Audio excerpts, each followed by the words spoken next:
Eu gostaria que você prestasse bastante atenção.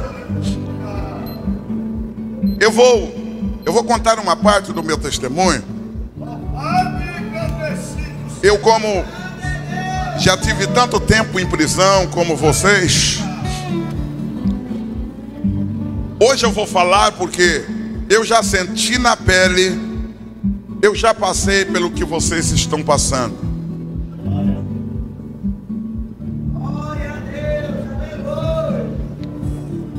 A minha mãe, uma velhinha lá no norte do Paraná, a minha mãe, ela queria que eu fosse alguém na vida. E um dia minha mãe perguntou o que eu queria ser. Eu sempre dizia para minha mãe: mamãe, quando eu crescer, eu quero ser pregador da palavra de Deus. A primeira vez que eu vi um cantor cantando, eu disse para minha mãe: não, eu quero ser cantor. A primeira vez que eu vi uma televisão na minha vida, estava passando um filme de artes marciais. Eu fiquei tão empolgado que eu disse: ei, eu quero ser lutador de artes marciais. Ei, o tempo passou, eu cresci no ódio. Eu me formei ao segundo dan acima de faixa preta em artes marciais. Abandonei a minha mãe ao norte do Paraná, fui para a capital de São Paulo, e de São Paulo fui parar no Rio de Janeiro, onde começou a minha carreira de crime. Na minha cela, no Bangu 1, tinha um companheiro que estava na mesma cela comigo. O nome dele se chama Beloto. O Beloto, a gente tomava pico junto. Quando as drogas entravam, era só para nós dois. A gente dizia: adrenalina, meu camarada, a gente vai curtir a vida, já que a gente está preso aqui mesmo. É xeramê. Eu apanhava muito. Tem muitos que falam assim: eu sou malandro, mas não sabe o que é malandragem. Nunca passou por um pilotão de choque. Não sabe o que é um pau de arara. Viu? Sabe nada disso, não sabe o que é o Hotel 5 Estrelas que tem no Rio de Janeiro, que tem outro nome, Solitária. É um quartinho menos de meio metro. Não dá para você deitar, não dá para você estirar a perna. Tem duas condições para você ficar naquele hotel: ou agachado ou de pé. Cansou de estar de pé, você se agacha de novo. Me deixaram 90 dias dentro desse cubículo. Pau de arara, torturas. Eu tenho aqui para quem quiser ver. Eu tenho no solado dos meus pés, nas unhas dos meus pés, o sinal de torturas que eu sofri em cadeia. E quando eu estava dentro da Solitária, eu ficava pensando: eu podia pedir para que Deus da minha mãe me tire daqui, mas Deus não vai ouvir a voz de um viciado, a voz de um drogado, um assaltante de banco como eu. Deus não vai ouvir. Eu vivia numa vida desgraçada, mas lá no norte do Paraná tinha uma mãe que não esquecia de mim, nunca.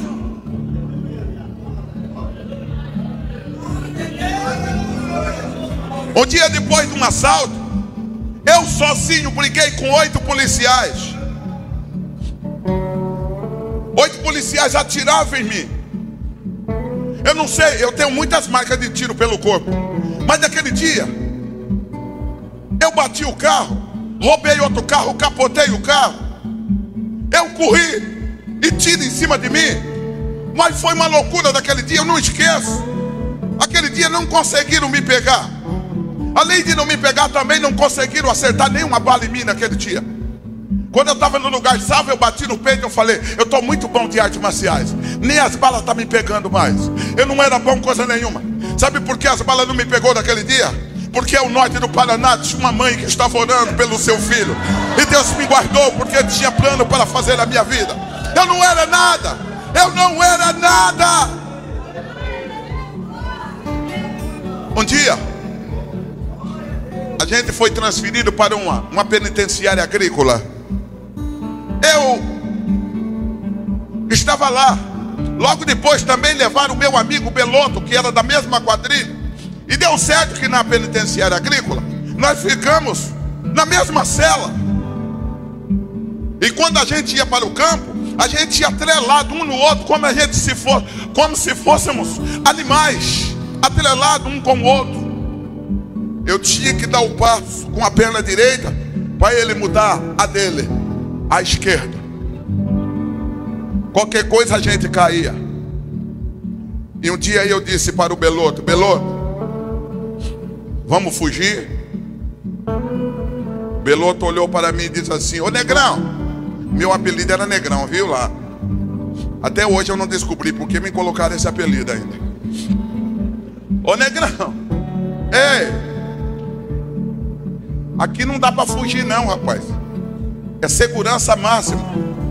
Falei: Beloto, você que assaltou tanto banco comigo, você está falando em segurança máxima, rapaz? Não existe segurança máxima. Aonde há segurança também tem a falha. E eu vou descobrir a falha. E eu fui estudar. Estudei a falha daquele presídio. E um dia chegou o dia da fuga. O dia da fuga deu 100% certo. Só deu errado comigo, porque eu estava descalço. Eu tinha lavado meu tênis, e meu tênis ficou no outro lado da grade. Eu não pude pegar. Eu corri descalço.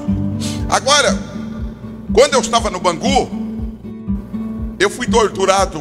Me penduraram numa parede. Eles queriam que eu confessasse o crime. Eu disse que eu não ia confessar, me penduraram. E um camarada chamado Índio, o apelido dele, falou assim: rapaz, a tua fama aqui na penitenciária é muito boa, viu? Diz que você não confessa nada, que você não diz nada. Mas eu vim aqui porque eu quero tomar todo o seu sangue. Eu sou mais homem do que você. Eu quero ver se você é homem igual a mim. Ele me pendurou num paredão e chegou com um espinho de laranja e colocou debaixo da minha unha. Eu tenho um sinal aqui, no dedão direito ainda. E no outro lado ele bateu com o martelinho e o espinho foi entrando debaixo da unha. Depois ele puxou com um alicate e pegou uma felpa de bambu maior do que o espinho e colocou. E na medida que ele batia, o sangue esguichava e molhava sua camisa, sua mão. Ele passava a língua no sangue e dizia: eu não falei que eu vou beber o seu sangue todo? Depois ele puxou com um alicate e pegou um ferro vermelho que estava no fogo e colocou debaixo da unha. A unha era derretida para cima e a carne queimada para baixo. Depois tirava toda a roupa da gente. Você sabe que queimadura de cigarro dói demais. Ele pegava cigarro aceso e colocava em partes íntimas do corpo da gente. E depois ninguém podia te ajudar não. Você tinha que ir se arrastando até a enfermaria. Ei, essa pele do pé, eles passavam um tipo de um ferro prateado e tirava toda essa pele fina. E quando você se cura de uma queimadura, fica uma pele sensível, qualquer coisinha fura, qualquer coisinha racha. E no dia da minha fuga, eu estava descalço. O meu pé pisou em pau, em pedra, em capim, e foi furando. E na medida que foi furando, eu fui perdendo muito sangue. Uma ferida foi emendando com uma outra. De repente os meus pés estavam uma ferida só. Eu tinha perdido muito sangue. Estava amanhecendo o dia quando eu caí. Quando eu caí, o Beloto olhou para mim e disse assim: e aí, Negrão, vamos embora, rapaz. Eu falei: vá você, rapaz, eu não aguento mais não. Ele falou: rapaz, você é um camarada tão forte, eu sempre me inspirei em você. Agora tu caído aí por causa de uma feridinha. Olha no meu pé, rapaz, não estou brincando não. Ele olhou nos meus pés e viu que não era brincadeira. E quando se trata de fugir, cada um para si. Ele saiu correndo. E na medida que ele está correndo, eu fiquei. Era muita dor. A dor era terrível. Aproximadamente 50, 60, 70 metros ele estava. Quando eu vi ele parar, quando ele parou, eu cocei a minha cabeça. Ainda disse: o que aquele camarada ainda está fazendo? Porque além, os homens vão pegar a gente, vai pegar ele também, vai pegar eu. Porque eu não tenho jeito mais. Agora ele pode escapar. Ele está sendo tonto. Por que ele não some? Desaparece. Ele coçou a cabeça e voltou bem aonde eu estava. Quando ele chegou aonde eu estava, eu briguei com ele. Falei: Beloto, eu não vou te dar uma espancada porque eu não aguento nem levantar daqui. Mas você não está sendo esperto não. Vai embora daqui, rapaz. Some daqui. Vai embora.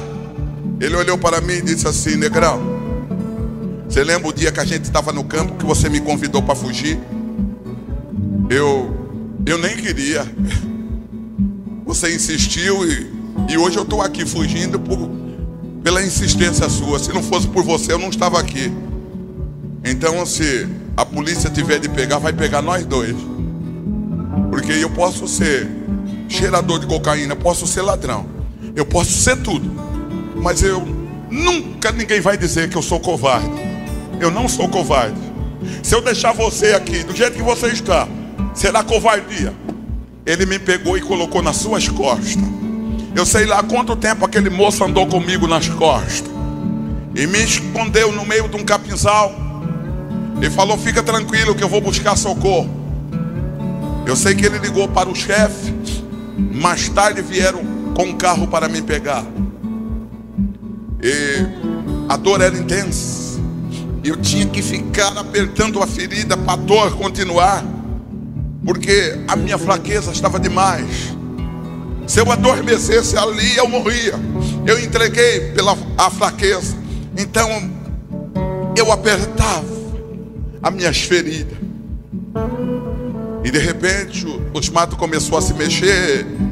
Eu percebi que era o Beloto que estava chegando.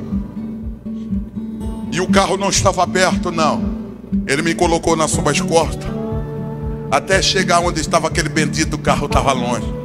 Ele corria um pouquinho, depois tomava fôlego, andava devagar, depois apressava o passo um pouquinho, até chegar naquele determinado lugar. Me colocou no banco de trás.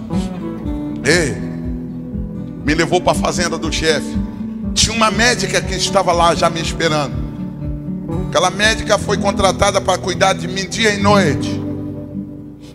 Quando eu cheguei, me deram um banho no água quente, tiraram aquele sangue coalhado que estava nas minhas feridas, tiraram todas as terras e depois começaram a passar curativo. E depois me deram uma sopa. Eu me alimentei. E depois que eu me alimentei, me colocaram numa cama. E quando eu me deitei, eu não vi mais nada. A noite chegou, o outro dia amanheceu, eu dormindo. Eu acordei, era quase meio-dia, com alguém mexendo na maçaneta. Eu me assustei, porque quando eu adormeci, parece que eu só lembro que eu estava deitado no meio do caminho, sentindo muita dor. Agora eu acordo com alguém mexendo numa maçaneta, e eu estou deitado numa cama. E eu fiquei ali tentando refletir o que aconteceu. Foi o Beloto que estava mexendo na maçaneta. O Beloto chegou e ele tinha a boca até meia torta de tanto falar na gíria. Olhou para mim e falou: e aí, Necrão, tu não quer nada da vida não, né, meu cara? Um camarada todo ensanguentado no meio do mato, agora deitado aí numa cama, lençol branco, alguém colocando sopinha na boca. Tu não quer nada da vida não. Olha aí, meu camarada. Eu olhei para ele e lembrei que foi ele que tinha salvado, ele que me salvou. Me deu uma vontade de falar: muito obrigado. Muito obrigado, companheiro, meu amigo. Mas eu era muito orgulhoso para isso, eu não disse nada. Eu fiquei quieto, eu fiquei calmo. Ele conversou ali comigo e disse: Negrão, eu já estou, o chefe mandou chamar porque precisa de mim lá no Morro do Borel. Não aconteceu nada comigo, mas na próxima vez que eu te ver, eu quero ver você são e salvo, tá bom? Eu falei: beleza. E ele foi embora. Foi embora. Eu fiquei 1 ano em tratamento. As minhas feridas já tinha sarado, estava tudo tranquilo comigo. Foi no dia 11 de maio. Eu vi umas crianças falando em dar presente para o Dia das Mães. Fazia 12 anos que eu não via mais a minha mãe. E foi aí que eu lembrei da minha mãe lá no norte do Paraná. E eu peguei dinheiro do chefe e viajei para o Paraná. Cheguei lá dia 12 de maio, Dia das Mães. Encontrei a minha mãe orando por mim. Minha mãe, que tantos anos não me via, minha mãe me convidou para ir à igreja com ela daquele dia. Eu acompanhei minha mãe até a igreja. Eu falei: mãe, eu vou na igreja com uma senhora, mas eu quero que a senhora fique sabendo que eu só vou porque há muitos anos que eu não vejo a senhora, e hoje eu vou para fazer a vontade da senhora. Eu sentei lá no último banco e fiquei lá sentado. Usei 33 tipos de drogas, 94 passagens pela polícia, uma carreira de crime, assalto, drogas. A minha mãe dobrou o joelho no ciclo de oração. 5 minutos, a minha mãe estava com o joelho dobrado. Algo aconteceu comigo. Quando eu estava sendo torturado no presídio, eu olhava para o policial e dizia: se você quiser me matar, você me mata, porque homem que é homem não chora, e eu sou homem. Eu não vou chorar. Mas naquele dia não tinha ninguém me torturando, e as lágrimas começaram a molhar no meu rosto. Na medida que as lágrimas molhavam o meu rosto, eu senti o ódio que entrou no meu coração quando eu tinha 9 anos de idade por causa do racismo. Eu senti o ódio sair do meu coração. E na medida que o ódio saía do meu coração, eu percebi o amor entrando pelo outro lado. Quando eu percebi, eu estava aceitando a Jesus como Salvador da minha alma. Saiu uma velhinha lá do meio da igreja, do círculo de oração, me abraçou comigo e disse: filho, é o dia mais feliz da minha vida hoje, é ver você voltar para casa e aceitar a Jesus. Hoje, além de ser o dia das mães, é o dia do meu aniversário, meu filho. Estou completando 86 anos de idade hoje. Minha mãe abraçou comigo, eu abracei com minha mãe. Dei um beijo na minha mãe e disse: mãe, eu quero que a senhora fique sabendo que eu te amo, mãe. A senhora acredita que eu te amo, mãe? Tirei o braço dela do meu pescoço e olhei bem para ela. Falei: a senhora acredita, mãe, que eu te amo? A minha mãe não podia mais me ouvir. A minha mãe tinha acabado de morrer nos meus braços, de tanta felicidade de ver o filho voltar para casa e aceitar a Jesus.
Eu enterrei mamãe.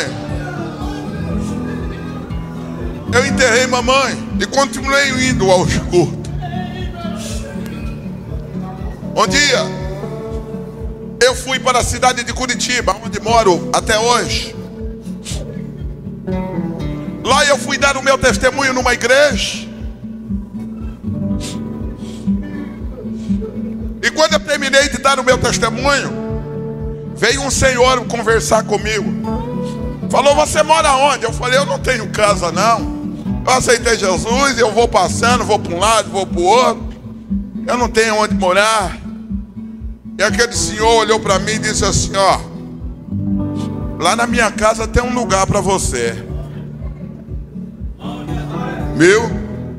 Eu tenho uma casa grande, tem 4 quartos.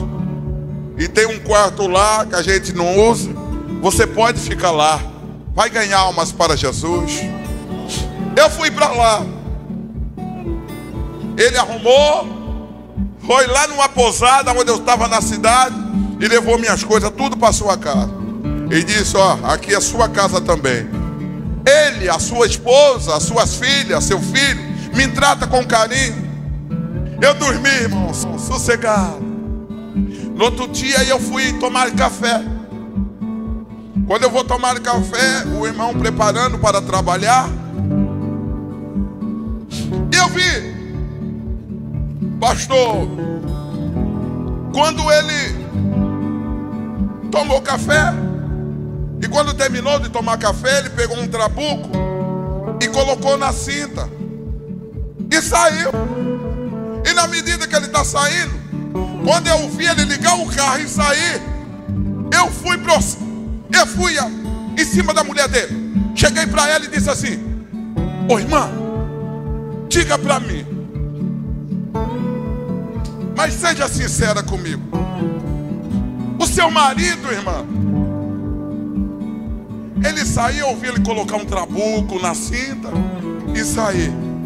O seu marido, ele trabalha no que mesmo? Ela olhou para mim e falou: você não sabe não? Eu falei: não, ele é delegado de polícia aqui. Eu falei: ah, meu Deus, aonde eu vim parar? Eu vim parar na casa do delegado. Oh, meu Deus. Você está rindo porque não era tu, né? Aleluia. Ei, queridos, eles me tratavam com carinho. Ele tinha 4 carros. Eu sei que ele tinha um Voyaginho. Ele falou: ó, esse Voyage é para você sair aí ganhando almas. Eu peguei a chave e agradeci a Deus. Aí eu fui convidado para dar o meu testemunho na Rádio Marumbi. Vanderlei Macedo era o locutor. Ele fez a entrevista comigo e eu dei o telefone lá da casa do delegado. Quem quisesse me convidar. Irmão, choveu de telefonema do Brasil me convidando. E no meio daquele telefonema veio um telefonema lá de Maringá, Paraná. Aleluia. Aleluia. Ei, eu falei: eita, Maringá, Paraná. Eu tenho um irmão que mora 250 quilômetros depois de Maringá. Eu falei: ó, eu vou aceitar esse convite porque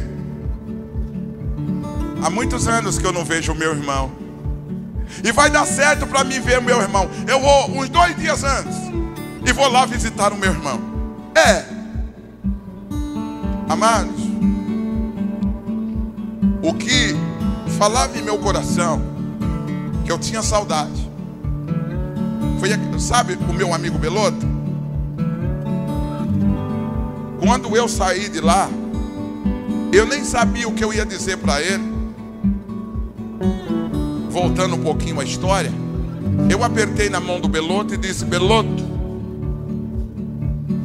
muito obrigado. Eu joguei o orgulho fora e disse: muito obrigado, você me salvou minha vida naquele dia. Mas um dia eu vou te pagar o que você fez por mim. Um dia eu vou te pagar. Mas eu voltei para casa e aceitei a Jesus. Por isso eu não voltei mais na quadrilha e não pude ver mais o meu amigo Beloto. Eu queria um dia encontrar com este meu amigo e falar para ele o que Jesus, depois que ele me deixou lá me tratando na fazenda do chefe, depois o que aconteceu, eu queria dizer para ele o que Jesus fez na minha vida. E eu sempre oro ao Senhor que um dia eu vou encontrar o meu amigo Beloto. Quem crê nisso? Ei, vamos voltar. 2 dias antes, eu falei: sim, vou viajar para a cidade do meu irmão. E saí 2 dias antes para visitar o meu irmão. Depois de 2 dias, eu vinha no meu primeiro convite na cidade de Maringá. Irmão, quando estava faltando 100 quilômetros para chegar na cidade do meu irmão, a minha barriga começou a roncar. Eu estava com fome, mas eu tinha pouco dinheiro no bolso. E se eu gastar o meu dinheiro que eu tenho no bolso, eu vou ficar sem dinheiro para abastecer o carro para ir até Maringá. Eu apertei mais o acelerador do carro e cheguei na cidade do meu irmão. Quando eu cheguei na casa do meu irmão, foi uma festa. Eu estava com fome. Na expectativa de chegar, eu não tinha jantado, não tinha tomado café de manhã e agora também não tinha almoçado. Cheguei na casa do meu irmão apertou a minha mão, mais prazer em revê-lo, rapaz, e abraçou comigo e chorou comigo. Quando meu irmão soltou, a minha cunhada me abraçou. Quando a minha cunhada soltou, a minha sobrinha. Quando a minha sobrinha soltou, a outra sobrinha. Quando a outra sobrinha soltou, o meu sobrinho. Quando o meu sobrinho soltou, o meu irmão está na fila de novo. Quando o meu irmão me solta, a minha cunhada quer me abraçar de novo. E minha barriga roncando de fome, e a turma com uma beijação, uma abraçação, e a minha barriga roncando de fome. Eu falava, meu Deus, abraço e beijo não enche barriga não. E eu pensando comigo.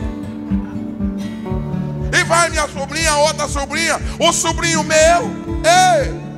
E eu que não como pão de padaria, irmão, eu comi uma carrada daquele dia.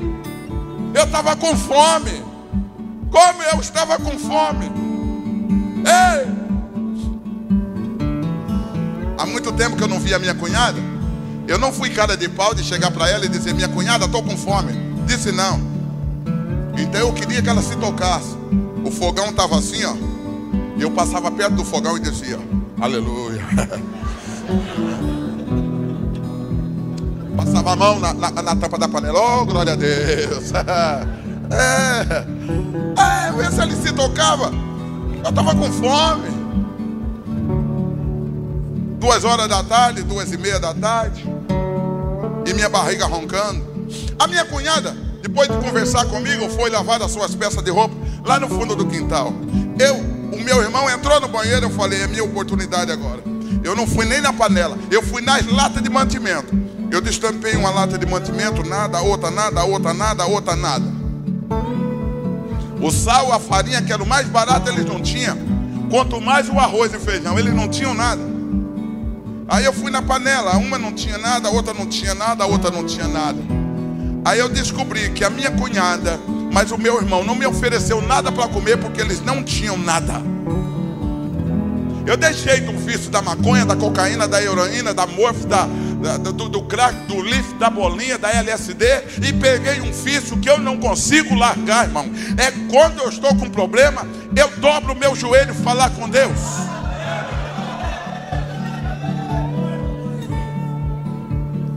Eu entrei no quarto da minha sobrinha e dobrei o joelho. Vou colocar meu irmão na mão de Deus. Quando eu estou falando com Deus, Deus falou comigo primeiro. Quer saber o que Deus falou comigo? Dê o dinheiro que você tem no seu bolso para o teu irmão, que ele precisa mais do que você. Como eu era obediente, eu era tão obediente, eu disse, dou não. Meu dinheirinho? Dou não. Mas o Senhor, quando Ele quer abençoar um miserável, Ele fala de novo. Abre a tua mão, rapaz, eu quero te abençoar. Dê o dinheiro que você tem. Para o Senhor não falar comigo de novo, e para mim não dar o meu dinheiro para o meu irmão, sabe o que eu fiz? Cheguei no meu irmão e despedi de todo mundo. Meu irmão, a paz do Senhor, Deus abençoe você. A minha cunhada, a minha sobrinha. A minha cunhada disse, você acabou de chegar, rapaz, vai embora. Eu falei, vou embora, tô indo. Entrei no carro e fui embora. Quando eu peguei o trevo, que peguei a estrada oficial, meu irmão, comecei a chorar. Chorar de não ver um palmo na frente do nariz. Parei no carro, parei de chorar. Coloquei o carro em tráfego de novo, comecei a chorar. Parei o carro, parei de chorar. Falei, meu Deus, virei rapaz pequeno. O que está acontecendo comigo? Eu desci do carro, meus olhos secaram. Ei, uns 10 minutos eu fiquei, agora eu vou embora. Quando eu liguei o carro, primeiro, segundo, acho que o negócio era na terceira, eu comecei a chorar de novo em desespero. Falei, meu Deus, não posso viajar, eu vou voltar para casa do meu irmão. Quando eu voltei o carro sentindo a cidade de novo, eu parei de chorar e comecei a falar em línguas estranhas.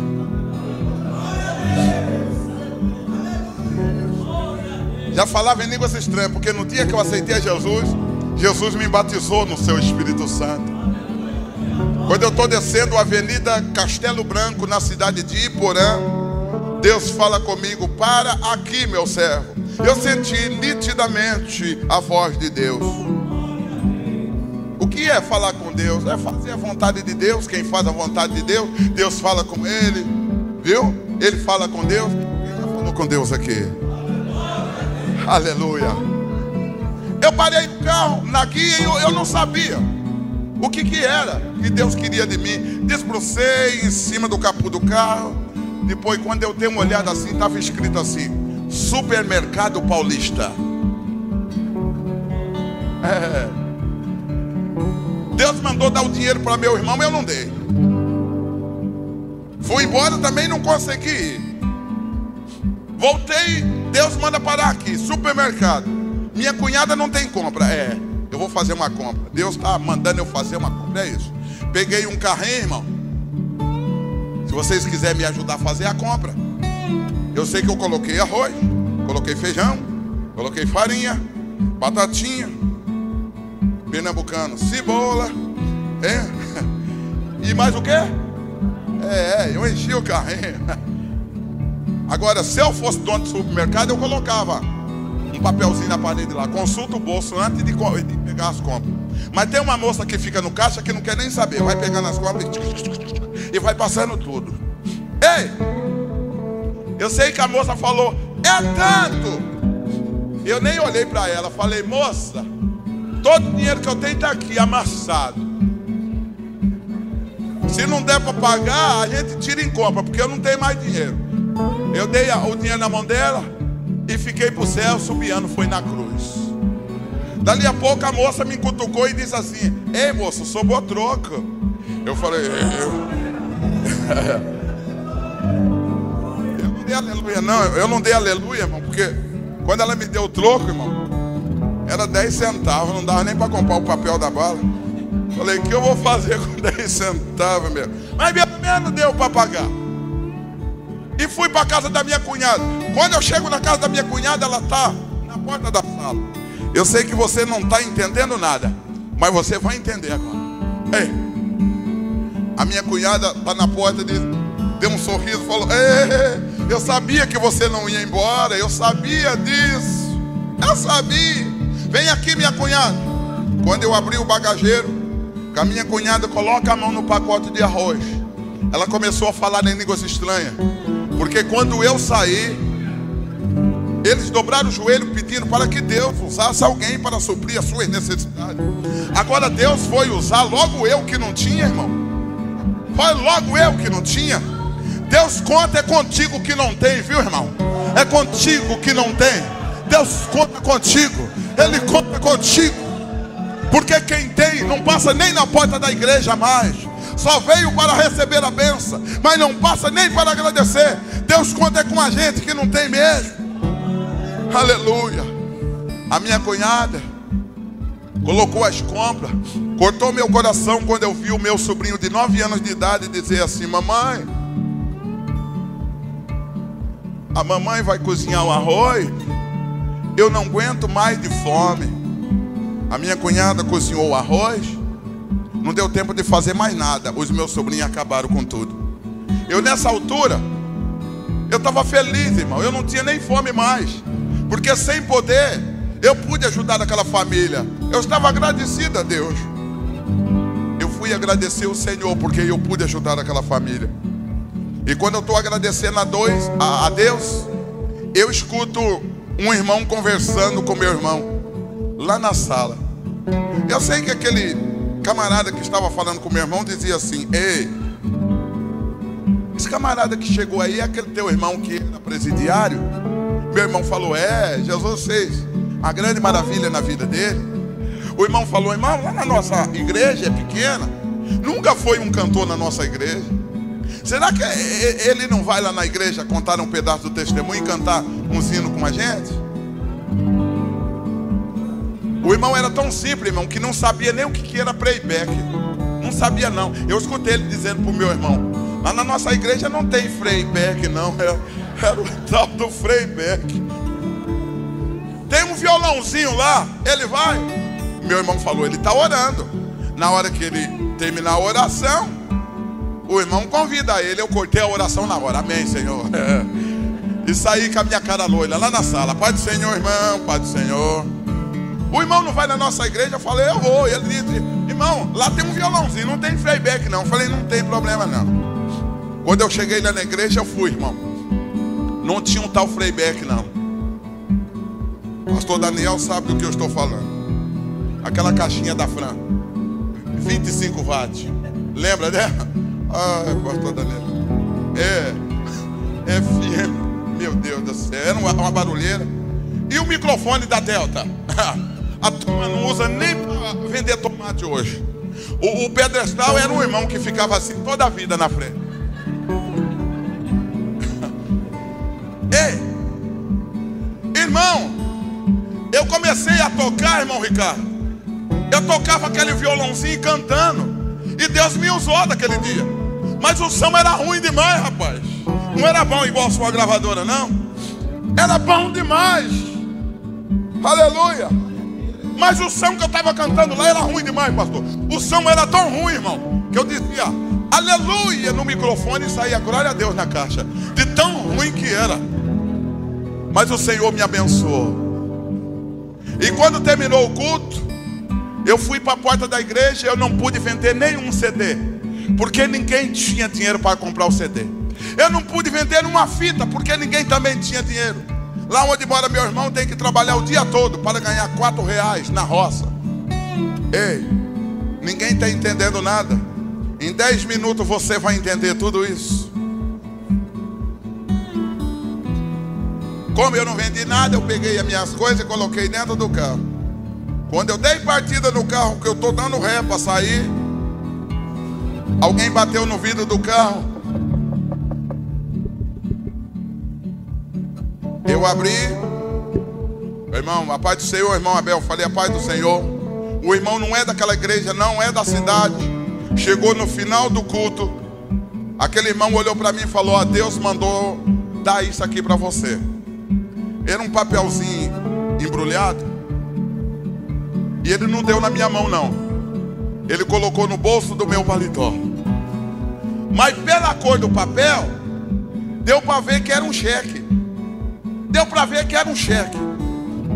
Eu falei, ô Senhor, muito obrigado. Eu não vou nem olhar agora. Vou olhar só depois que eu for deitar. Aí fui para a casa do meu irmão, agradeci. Jantei na casa do meu irmão. Orei para dormir. Na hora que eu estou tentando dormir, eu lembrei do cheque. O cheque que o irmão me deu. Eu fui lá no bolso do paletó e peguei o cheque. Peguei o cheque, não abri de uma vez não, abri devagarzinho. Quando eu olhei na quantia do cheque, dava para mim abastecer o carro umas 3 vezes. E dava para comprar um terno novo para mim. Em vez de eu dormir, irmão, eu dobrei o joelho para falar com Deus. Quando eu estou ajoelhado falando com Deus, Deus falou comigo. Quer saber o que Deus falou comigo? Seu irmão precisa desse cheque também. Outro dia, quando eu agradeço pela noite, Deus fala comigo, olha o cheque do teu irmão. Foi aí que eu vi uma voz no meu ouvido dizendo assim, rapaz, tu não tem combustível, teu sapato está furado, tua roupa está desbotada. Ei, você não tem dinheiro, rapaz, vai dar cheque coisa nenhuma. Deus fala comigo, para aqui, meu servo. Eu senti nitidamente a voz de Deus. O que é falar com Deus? É fazer a vontade de Deus. Quem faz a vontade de Deus, Deus fala com ele. Viu? Ele fala com Deus. Quem já falou com Deus aqui? Aleluia. Eu parei o carro na guia e eu não sabia o que era que Deus queria de mim. Desbrucei em cima do capô do carro. Depois, quando eu dei uma olhada assim, estava escrito assim, Supermercado Paulista. Deus mandou dar o dinheiro para meu irmão, eu não dei. Fui embora também, não consegui ir. Voltei, Deus manda parar aqui, supermercado. Minha cunhada não tem compra. Eu vou fazer uma compra. Deus está mandando eu fazer uma compra, é isso. Peguei um carrinho, irmão.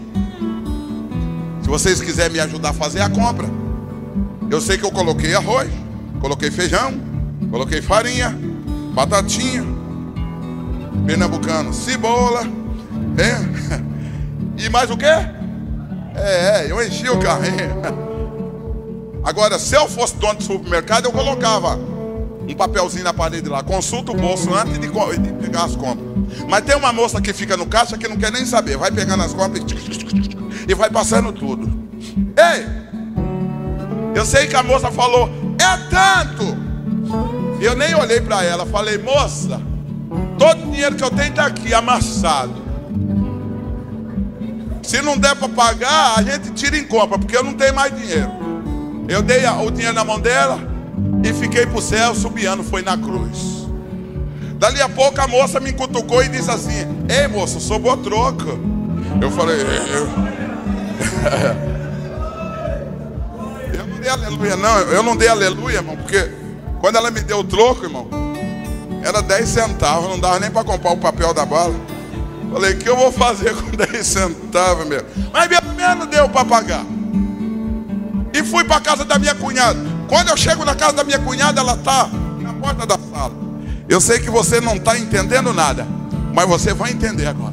Ei, a minha cunhada está na porta, deu um sorriso, falou: ei, eu sabia que você não ia embora, eu sabia disso, eu sabia. Vem aqui, minha cunhada. Quando eu abri o bagageiro, a minha cunhada coloca a mão no pacote de arroz. Ela começou a falar em línguas estranhas, porque quando eu saí, eles dobraram o joelho pedindo para que Deus usasse alguém para suprir as suas necessidades. Agora Deus foi usar logo eu que não tinha, irmão. Foi logo eu que não tinha. Deus conta é contigo que não tem, viu, irmão? É contigo que não tem. Deus conta contigo. Ele conta contigo. Porque quem tem não passa nem na porta da igreja mais. Só veio para receber a bênção, mas não passa nem para agradecer. Deus conta é com a gente que não tem mesmo. Aleluia. A minha cunhada colocou as compras. Cortou meu coração quando eu vi o meu sobrinho de 9 anos de idade dizer assim: mamãe, a mamãe vai cozinhar o arroz, eu não aguento mais de fome. A minha cunhada cozinhou o arroz, não deu tempo de fazer mais nada. Os meus sobrinhos acabaram com tudo. Eu nessa altura, eu estava feliz, irmão. Eu não tinha nem fome mais, porque sem poder, eu pude ajudar aquela família. Eu estava agradecido a Deus. Eu fui agradecer o Senhor, porque eu pude ajudar aquela família. E quando eu estou agradecendo a Deus, eu escuto um irmão conversando com meu irmão lá na sala. Eu sei que aquele camarada que estava falando com meu irmão dizia assim: ei, esse camarada que chegou aí é aquele teu irmão que era presidiário? Meu irmão falou: é, Jesus fez a grande maravilha na vida dele. O irmão falou: irmão, lá na nossa igreja é pequena, nunca foi um cantor na nossa igreja. Será que ele não vai lá na igreja contar um pedaço do testemunho e cantar um hino com a gente? O irmão era tão simples, irmão, que não sabia nem o que era playback. Não sabia não. Eu escutei ele dizendo para o meu irmão: lá na nossa igreja não tem playback não, era o tal do playback. Tem um violãozinho lá, ele vai. Meu irmão falou: ele está orando. Na hora que ele terminar a oração, o irmão convida ele. Eu cortei a oração na hora. Amém, Senhor. E saí com a minha cara loira lá na sala. Pai do Senhor, irmão, Pai do Senhor. O irmão não vai na nossa igreja? Eu falei: eu vou. E ele disse: irmão, lá tem um violãozinho, não tem playback não. Eu falei: não tem problema não. Quando eu cheguei lá na igreja, eu fui, irmão. Não tinha um tal playback não. Pastor Daniel sabe do que eu estou falando. Aquela caixinha da Fran, 25 watts. Lembra dela? Ah, pastor Daniel. FM. Meu Deus do céu. Era uma barulheira. E o microfone da Delta. A turma não usa nem para vender tomate hoje. O pedestal era um irmão que ficava assim toda a vida na frente. Ei, irmão, eu comecei a tocar, irmão Ricardo. Eu tocava aquele violãozinho cantando, e Deus me usou daquele dia. Mas o som era ruim demais, rapaz. Não era bom igual a sua gravadora, não. Era bom demais. Aleluia. Mas o som que eu estava cantando lá era ruim demais, pastor. O som era tão ruim, irmão, que eu dizia aleluia no microfone e saía glória a Deus na caixa. De tão ruim que era. Mas o Senhor me abençoou. E quando terminou o culto, eu fui para a porta da igreja e eu não pude vender nenhum CD, porque ninguém tinha dinheiro para comprar o CD. Eu não pude vender uma fita, porque ninguém também tinha dinheiro. Lá onde mora meu irmão tem que trabalhar o dia todo para ganhar R$4 na roça. Ei, ninguém está entendendo nada. Em 10 minutos você vai entender tudo isso. Como eu não vendi nada, eu peguei as minhas coisas e coloquei dentro do carro. Quando eu dei partida no carro, que eu estou dando ré para sair, alguém bateu no vidro do carro. Eu abri. Irmão, a paz do Senhor, irmão Abel. Falei a paz do Senhor. O irmão não é daquela igreja, não é da cidade. Chegou no final do culto. Aquele irmão olhou para mim e falou: ó, Deus mandou dar isso aqui para você. Era um papelzinho embrulhado. E ele não deu na minha mão, não. Ele colocou no bolso do meu paletó. Mas pela cor do papel, deu para ver que era um cheque. Deu para ver que era um cheque. Eu falei: ô Senhor, muito obrigado. Eu não vou nem olhar agora. Vou olhar só depois que eu for deitar. Aí fui para a casa do meu irmão, agradeci. Jantei na casa do meu irmão. Orei para dormir. Na hora que eu estou tentando dormir, eu lembrei do cheque. O cheque que o irmão me deu. Eu fui lá no bolso do paletó e peguei o cheque. Peguei o cheque, não abri de uma vez não, abri devagarzinho. Quando eu olhei na quantia do cheque, dava para mim abastecer o carro umas 3 vezes. E dava para comprar um terno novo para mim. Em vez de eu dormir, irmão, eu dobrei o joelho para falar com Deus. Quando eu estou ajoelhado falando com Deus, Deus falou comigo. Quer saber o que Deus falou comigo? Seu irmão precisa desse cheque também.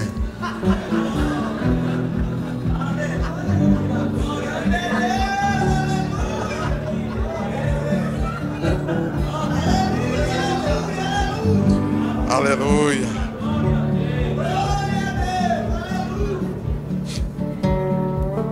Outro dia, quando eu agradeço pela noite, Deus fala comigo: olha o cheque do teu irmão. Foi aí que eu vi uma voz no meu ouvido dizendo assim: rapaz, tu não tem combustível, teu sapato está furado, tua roupa está desbotada. Ei, você não tem dinheiro, rapaz, vai dar cheque coisa nenhuma. Eu sabia que era a voz de Satanás. Eu falei: vai-te embora, Satanás. Tu quase acabou comigo no comando vermelho. Jesus mudou a minha história, mudou a minha vida. Agora tu vem cochichar no meu ouvido, rapaz. O que eu devo fazer, o que eu não devo com o meu dinheiro, Deus mandou e eu vou dar e eu não quero saber. Eu só faço a vontade do meu Deus. Aleluia. Ei, o meu irmão estava assim tomando café e eu peguei o cheque e dei para o meu irmão: isso aqui é para você. O meu irmão olhou para mim e disse assim: ei, rapaz, ei, que isso, rapaz? Você já fez uma compra para a gente, agora... Não quero não. Ele achou que eu tinha bastante dinheiro. O meu problema, quem sabia só era eu e Deus. Eu disse: não, tá tudo bem. Meu irmão, quando abriu o cheque, ele fez um olho desse tamanho, irmão. Ele nunca tinha pegado numa quantia daquele tanto. E meu irmão, ó, ele passava o cheque pertinho do meu nariz e dizia assim: tu não vai precisar mesmo, não. E passava o cheque para lá e para cá. Eu tive que fazer a maior cara de pau do mundo e dizer: não, tá tudo bem comigo. Aleluia. Eu despedi do meu irmão, fiz uma oração com eles, meu sobrinho, e vou embora. Quando eu estou subindo a rua da casa do meu irmão, eu lembrei de olhar no reloginho da gasolina. O ponteiro estava dormindo no canto, avisando que não tinha gasolina.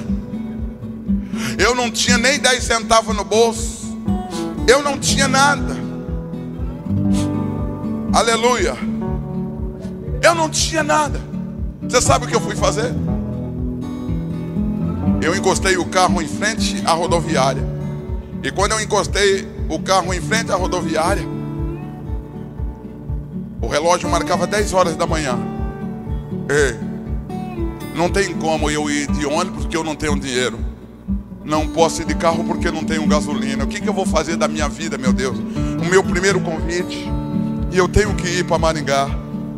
E eu naquele pesadelo, sem dinheiro, sem nada. Eu não sei se alguém me viu na igreja ou lá na casa do meu irmão. Chegou alguém, acho que me viu na cidade, e tampou meus olhos. E ficou assim: adivinha quem é? Ei, adivinha quem é? Eu falei: rapaz, não sou adivinhar não, pode tirar a mão dos meus olhos. Eu insisti tanto. Não, adivinha quem é? E eu estava bravo. Aquele rapaz viu que eu estava bravo, pegou e tirou a mão dos meus olhos. Quando ele tirou a mão dos meus olhos, eu continuei no meu pensamento: o que eu vou fazer, meu Deus? Eu tenho que ir para Maringá hoje, eu não tenho dinheiro, não tenho nada. Fiquei no meu pensamento. E naquele pensamento, eu vou dar uma olhada no rapaz que estava com gracinha comigo, tampando meus olhos. E quando eu olhei para o rapaz, quase me deu um ataque cardíaco. Era o meu amigo Beloto. Aleluia. Aquele moço que tinha me salvo, me carregando nas costas, era ele. Ai, irmão, aleluia. Oh, como eu fiquei feliz. Mas Beloto, o que você está fazendo aqui? Ele disse: a minha mãe, mas meu pai mora aqui, e você? Eu falei: meu irmão mora aqui, rapaz. E ele disse: rapaz, a gente tantos anos na prisão junto, e a gente nunca falou sobre isso. Ô negrão, eu vou na cidade de Umuarama comprar uma peça para o caminhão do meu pai. Você quer ir comigo? E eu fiquei chateado de dizer para ele que eu não tinha dinheiro. Mas eu fiquei surpresa quando chegou no posto. Ele falou: achei que ele colocaria 10, 15 litros de gasolina. Foi uma surpresa quando ele disse para o moço assim: enche o tanque, pode encher o tanque. Encher. Aleluia. Ele disse: completa o tanque. Ele teve que encher, não tinha nada. Nós fomos na cidade de Umuarama. Ele comprou uma peça para o caminhão do pai dele, colocou dentro do meu carro, me pagou o almoço. Preparando para vir embora, ele falou: para aqui nessa rua, eu já volto. Ele entrou na rua, logo ele voltou. Sentou: vamos embora. Quando estamos voltando, ele falou: negrão, eu estou muito feliz de ter reencontrado você. Você é meu amigo, companheiro. Foi companheiro de cela. Eita, rapaz, eu queria tanto conversar com você, saber o que aconteceu com você. Mas eu comprei um negócio para a gente comemorar o nosso encontro. Olha o que eu comprei. Ele olhou, ele mostrou para mim. Quando eu olhei: cocaína. Cocaína da pura. Eu vou ser sincero para você: eu vivi a minha vida nas drogas. Eu vivi a minha vida toda nas drogas. Eu esqueci tudo, que eu era crente, eu esqueci tudo. Esqueci. Ele disse: a gente vai parar aí debaixo de um pé de árvore, a gente vai cheirar, a gente vai entrar na adrenalina, negão, vamos comemorar. Eu disse: é mesmo, a gente vai comemorar. E ele com a cocaína. E Satanás fazia que aquela cocaína cheirasse, irmão. Eu estava descontrolado no volante. Eu estava descontrolado. Eu dirigindo, e ele com aquela cocaína, caçando um carreador para a gente entrar numa plantação de café, caçar uma árvore para a gente injetar aquelas drogas. E na medida que eu estou dirigindo, parece que eu vejo a minha mãe na hora da morte. No dia que eu aceitei Jesus, quando a minha mãe disse: filho, nunca descia do caminho santo do Senhor Jesus. Parece que eu estou escutando a minha mãe. Foi quando eu caí na real. Eu disse: socorro, meu Jesus, socorro. Jesus, Satanás está fazendo que eu caio nas drogas. E se eu cair nas drogas, eu vou cair no mundo do crime de novo. Me socorro, Senhor. Me manda os teus anjos aqui. Manda o teu anjo dentro do meu carro, que eu quero dizer para o meu amigo que eu não uso mais droga, porque o Senhor me libertou. E na mesma hora que eu pedi, o Senhor encheu. Amados, eu fiquei feliz. E quando eu estou ali feliz,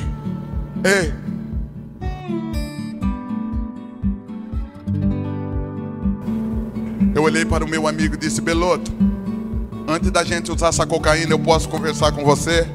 Ele disse: eu posso, vamos conversar. Eu coloquei a mão no ombro dele e fiquei dirigindo com uma mão. E disse: olha, eu não posso mais usar cocaína. E comecei a contar a história da minha mãe para ele. Ele dizia: ah, é? Sua mãe era crente? É, sua mãe era assim? E eu fui contando, eu fui falando e fui falando. E de repente eu vi uma pequena gota de lágrimas nascer no canto do olho dele.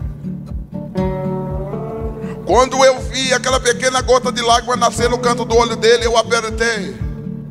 Quando eu apertei o ombro dele, irmão, outra lágrima molhou o outro lado. Ele começou a chorar, chorava.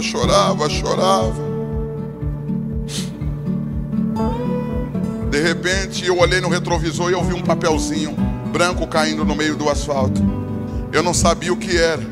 Quando eu olhei na mão dele, eu pude perceber que foi a cocaína que ele tinha jogado fora.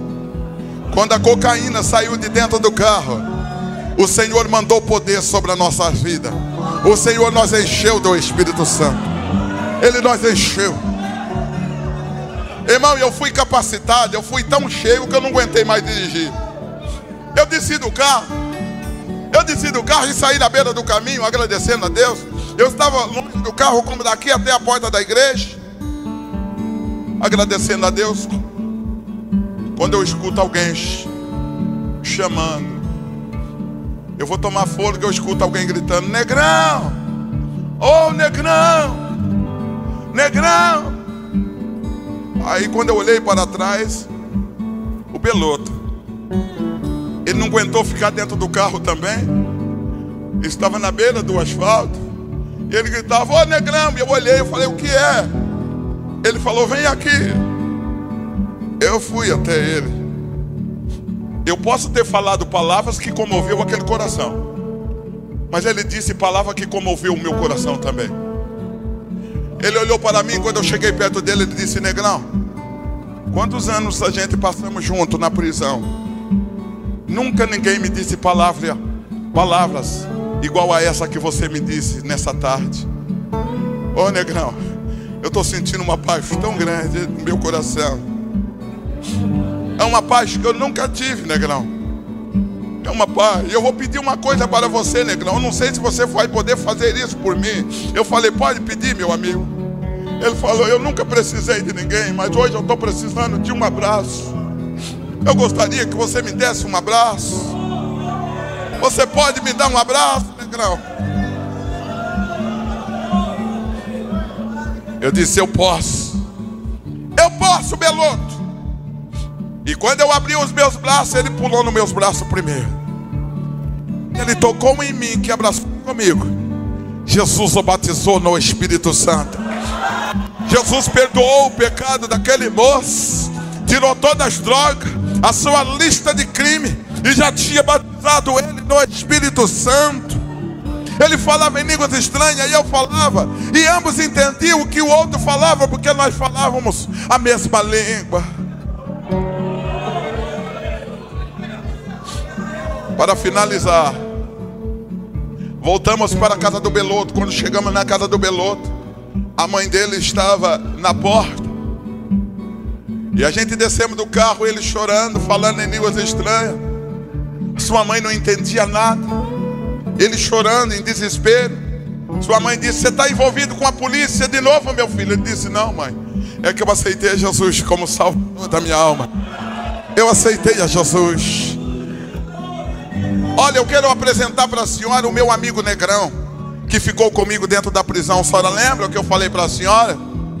Ela disse: lembro, é ele. A mãe dele era crente e falou de Jesus para ele e aceitou Jesus. Eu também aceitei.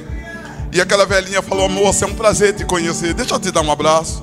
Ela com a mão esquerda as minhas costas, com a mão direita ela juntou o pescoço do seu filho.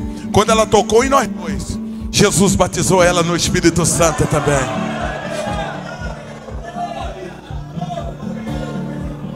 Eu abracei com meu amigo Beloto. Eu disse para você: eu não falei para você que eu te pagava um dia o que vocês fez por mim? Naquele dia você me salvou me carregando nas costas. E hoje eu te paguei você com uma moeda forte. Jesus de Nazaré é moeda forte. Eu não te devo mais nada. Eu não te devo mais nada. Tamo quites. A mãe do Beloto me deu uma oferta, me deu um chequinho, colocou no meu bolso. Quando eu olhei a quantia, dava para comprar um carro 0 quilômetro. Deus, irmão, honra o crente fiel. Ele honra, Ele está aqui. Ele está aqui nesta manhã. Ele está aqui nesta manhã.